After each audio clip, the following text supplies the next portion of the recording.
Radhika frozen, blinking in disbelief. Wait a minute, you here? For a moment, time seemed to freeze.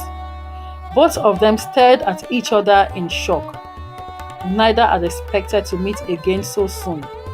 Their last encounter at the wedding had been brief, awkward, and filled with tension. But that tension had stuck with them both. Each had been thinking about the other in the back of their minds since that day.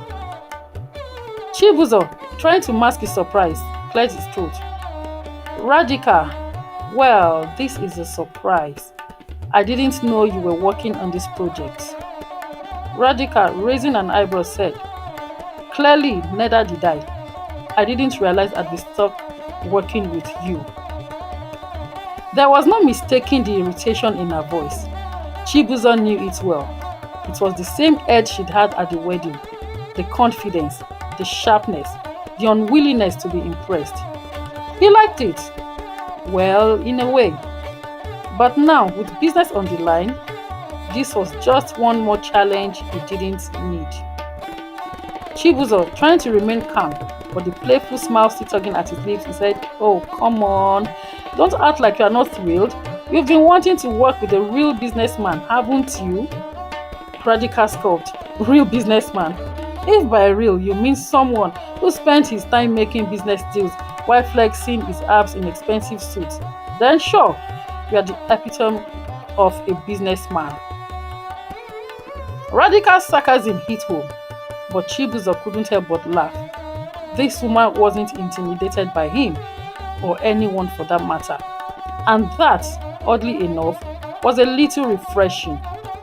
Grinning, he said, Look, you may be stuck with me, but trust me, I'm a lot more capable than I look. Radhika crossed her arms and said, Prove it then, but I'm warning you, I don't have time for your little games. We're here to do real work, not posture. The air between them thickened with rivalry. But it wasn't just animosity. There was something else too. A magnetic pull neither could explain. But one thing was certain. Working together was going to be anything but smooth sailing. 2 weeks later, they were both to attend a gala together. The gala was a prestigious event held by Chibuzor's uncle, an influential businessman who had recently decided to host an exclusive gathering to raise funds for a project that would unite Nigeria and India in the business sector. The project, a massive cultural exchange program, required Chibuzor's and Radhika's combined expertise. And despite their previous clashes, they were now tied together for the greater good. The grand ballroom sparkled under the lights of chandeliers as a blend of laughter, clinking glasses, and soft music filled the air. Guests, dressed to the nines, speaking in a mix of English and a few Indian languages, fluttered between tables, each adorned with opulent centerpieces. Chibuzor and Radhika were forced to attend as the official representatives for their respective families. The night was supposed to be an elegant affair, but neither of them was particularly thrilled to be there.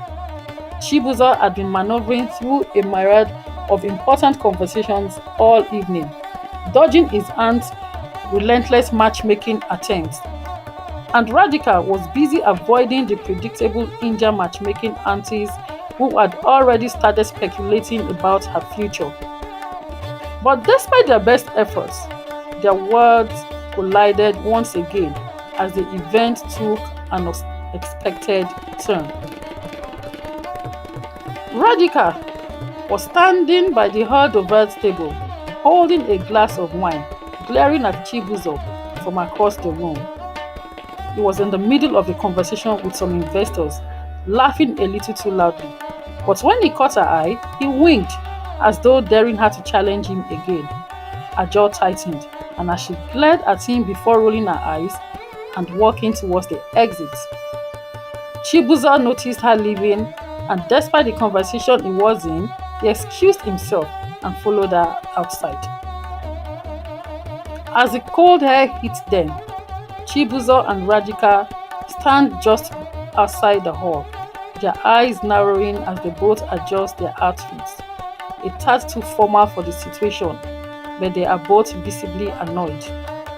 Chibuzor, while fixing his tie in a frustrated way, said, "I told you the colors were off. It doesn't look good." Radhika snapped, "Oh, now you're an expert on colors. You didn't even know what henna was a week ago." Smirking, Chibuzor responds, "You think your henna can solve all problems? I can teach you how to cook proper food. We'll start with jollof rice. No complaints, okay?" Radhika stops in her tracks, puzzled. "Wait, you you want to teach me how to cook? The famous Nigerian jollof?" With a confident grin, Chibuzor says, "Yes, I'll be the chef, and you can just follow my orders. After all, you said I don't know food." Playfully, Radhika says, "Fine, we'll see whose food wins this battle. But I'm warning you, my biryani will knock you out."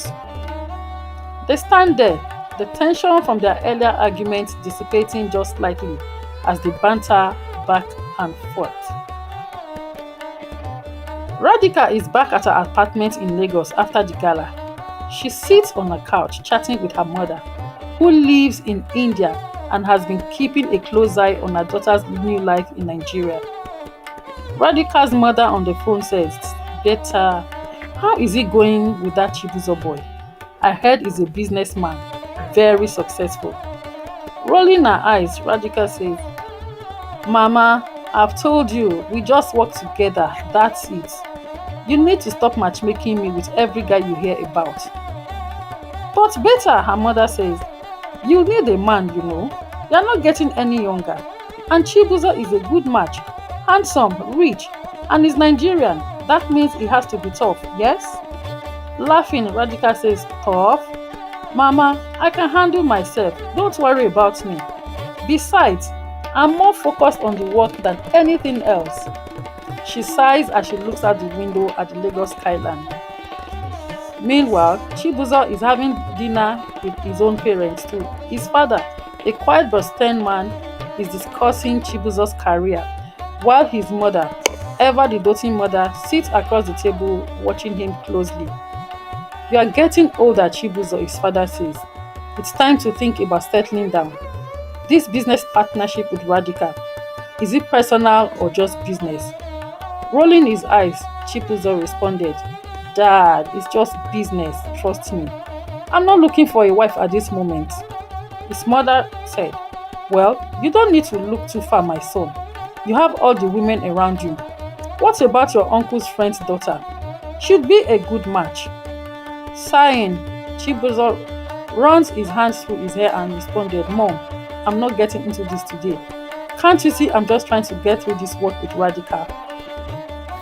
If you're enjoying this Nigeria-India love story, please stay tuned for the next part tomorrow. And don't forget to like, share, and subscribe.